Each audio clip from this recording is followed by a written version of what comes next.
ګرځي صحابه پکې نشته قریشي جانان ګرځي اصحابان پکې نشته. اے هغه څوک چې له لمانځه څخه غافل ای دا حدیث د زړه په غوږ واوره چې رسول الله صلی الله علیه وسلم په دې حدیث کې څه فرمایي. العهد الذي بيننا وبينهم الصلاة فمن تركها فقد كفر. زموږ او د هغو کفارو په منځ کې عهد لمونځ دی، نو چا چې لمونځ ونه کړ نو هغه یقینا چې کافر شو. غواړي د بلال اذان ګرځي صحابه پکې نشته. په بل ځای کې فرمایي بين الرجل وبين الشرك والكفر ترك الصلاة. د یو سړي او کفر او شرک ترمنځ فرق د لمونځ پرېښودل دي. ګرځي صحابه پکې نشته قریشي جانان. صحابه کرامو هم لمونځ نه کوونکی له دین څخه خارج بولي او دوی ټول په دې سره اتفاق لري. حضرت عمر رضی الله تعالی عنه فرمایي لا حظ في الإسلام لمن ترك الصلاة. هغه چا چې لمونځ پرېښود په اسلام کې ورته هیڅ حصه یعنی برخه نشته. لا دين لمن لا صلاة له. هر هغه چا چې لمونځ ونه کړ نو ایمان نه لري. ګرځي صحابه پکې نشته قریشي جانان. حضرت ابو هريره رضی الله تعالی عنه د نبی کریم صلی الله علیه وسلم څخه نقل کوي چې نبی علیه السلام او فرمایل أرأيتم لو أن نهرا بباب أحدكم يغتسل فيه كل يوم 5 ما تقول؟ ذلك يبقي من درنه؟ قالوا لا يبقي من درنه شيئا. قال فذلك مثل الصلوات ال5 يمحو الله بها الخطايا. تاسو خبر راکړئ که د یو سړي د کور د دروازې ترڅنګ ویاله بهیږي چې په هغه کې دی د ورځې 15 واره غسل کوي، آیا د ده پر بدن به څه خیره پاتې شي؟ صحابهو په ځواب کې ورته وویل یا رسول الله صلی الله علیه وسلم چې خیره نه پاتې کېږي. علیهم السلام ورته وویل دغه حال د 15 لمونځونه دی چې الله تعالی د لمانځه په وجه ګناوې له منځه وړي. رواه بخاري، ترمذي او مسلم شریف. هو کې مسلمانانو ورونو او خویندو جاري اوبه د ګندګۍ او خیرې څخه پاکې وي او چې څومره پاکو اوبو سره انسان غسل وکړي هغومره بدن صفا کېږي. دارنګه یې که لمونځ د ټولو حقوقو سره ادا کړي یعنې د واجباتو او سنتو او مستحباتو رعایت یې وکړ نو د ګناهونو څخه به پاک شي. دارنګه مضمون په ډېرو احادیثو کې راغلی دي. ګرانه وروره او ګرانې خورې لږ ځیر شه، خبره وړه نه ده.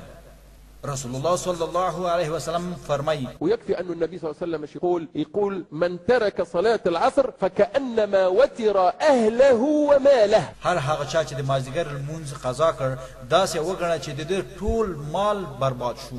هو کله چې د یو لمانځه په ترک کولو ټول اعمال له منځه ځي نو د هغه چا حال به څه وي چې ټول لمونځونه قضا کوي. ستنې د حرم لا د هجران سره ای له لمانځه څخه فاصله نیونکي خورې او وروره دا بل حدیث چې درته وړاندې کېږي په دې کې درته نبي کریم صلی الله علیه وسلم فرمایي که د لمونځ لپاره ښه اودس وکړ او په خپل وخت سره دې ادا کړ او غلا دې پکې ونه کړه یعنې ټونګې دې پکې ونه وهلې ټونګې دې پکې ونه کړې سجدې او رکوع دې په اطمینان سره وکړې نو نبي کریم صلی الله علیه وسلم فرمایي چې الله تعالی وعده کړې چې د دغه لمونځ کوونکي به ضرور مغفرت کوم. رسول الله صلى الله عليه وسلم فرمي يقول النبي صلى الله عليه وسلم كما في سنن أبي داود بسند صحيح 5 صلوات افترضهن الله عز وجل من أحسن وضوءهن وصلاهن لوقتهن وأتم ركوعهن وخشوعهن كان له عهد عند الله أن يغفر له ومن لم يفعل فليس له عهد عند الله إن شاء غفر له وإن شاء عذبه. چې الله تعالی 15 لمونځونه فرض کړي دي څوک چې دغه لمونځونو لپاره ښه اودس وکړي او په مستحق وخت کې ادا کړي رکوع سجده په اطمینان سره کوي او په خشوع سره ادا کوي نو د الله تعالی وعده ده چې د ده به ضرور مغفرت کوم او څوک چې دا لمونځونه پر خپل وخت سره ادا نه کړي او نه په خشوع سره کوي نو د د مغفرت هیڅ وعده نشته. د الله تعالی خوښه ده که مغفرت ورته کوي او که عذاب ورته ورکوي. ابو داود شي.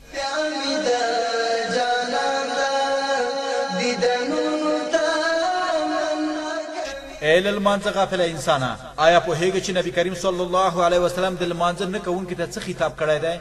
فرمایي چې د بیل مانزه حشر بل فرعون چې د خدای دعوی کړي و، حامان چې د فرعون د وزیر نوم ده، او ابي بن خلف چې لوی مشرک چې نبی کریم صلی الله علیه وسلم ته د مرګ واک کړي و، له دغه لوی کفار سره حشر کیږي. من حافظ عليها كانت له نورا وبرهانا ونجاة يوم القيامة، ومن لم يحافظ عليها لم يكن له برهان ولا نور ولا نجاة، وكان يوم القيامة مع قارون وهامان وفرعون وأبي بن خلف.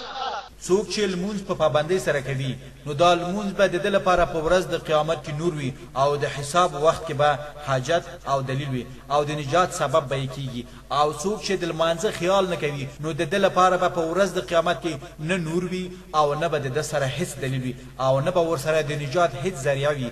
د حشر به د فرعون، حامان او ابي بن خلف سره وي. هو د علم خاوندان وایي د فرعون او حامان او ابي سره د قارون ذکر هم کړی ده، او دوی څرګندوي چې د بیلماز سړي حشر د دې کسانو سره ذکر راځي چې اکثره په دغه وجه سره په لمانځه کې سستی راځي، کوم چې په دغه کسانو کې موجود دي.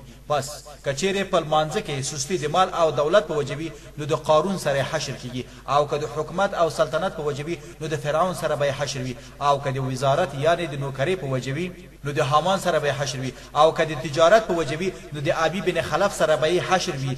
هر کله چې د بیلماز سړي د دغه کسانو سره حشر وي نو دلته به هم په جهنم کې سخت عذاب وي. هو کې مسلمانانو ورونو او خويندو دا خبره ضروري ده چې دغه بیلماز د خپل ایمان په وجه سره بیرته د جهنم څخه خلاصيږي، او هغه کافران به همیشه په جهنم کې وي.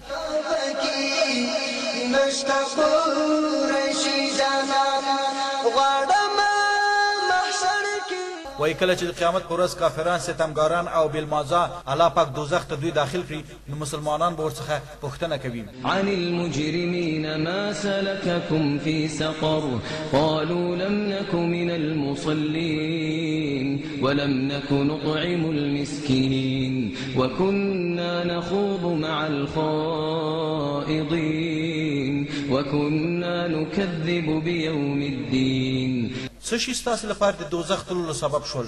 دوی به وایي موږ په دنیا کې لمونځ نه کوله، او مسکینانو ته مو مرسته نه ورکوله، او له مسخره کوونکو سره مو مسخرې کولې، او همدارنګه د آخرت ورځ مو دروغ ګڼله.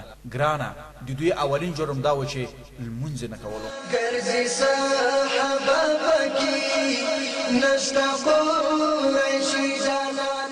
یا الله یا الله، هغه کسان چې خپل لمونځونه په خشوع او خضوع سره نه ادا کوي، یو او بل خواته متوجي وي، او په دې خبر نه وي چې څو رکعات لمونځ ادا کړ، پر ځای د دې چې هغه لمونځ د ده د اجر او ثواب سبب وګرځي، د ناقصوالي په وجه دغه لمونځ کوونکی پر مخ په دغه لمانځه سره وشتل کیږي. یا الله د هغوی په وړاندې ستا څه فرمان دی؟ فويل للمصلين الذين هم عن صلاتهم ساهون الذين هم يراءون ويمنعون الماعون. لویه خرابي ده د هغو کسانو لپاره چې د خپل لمانځه څخه بې خبره وي، داسې دي چې ریاکاري کوي.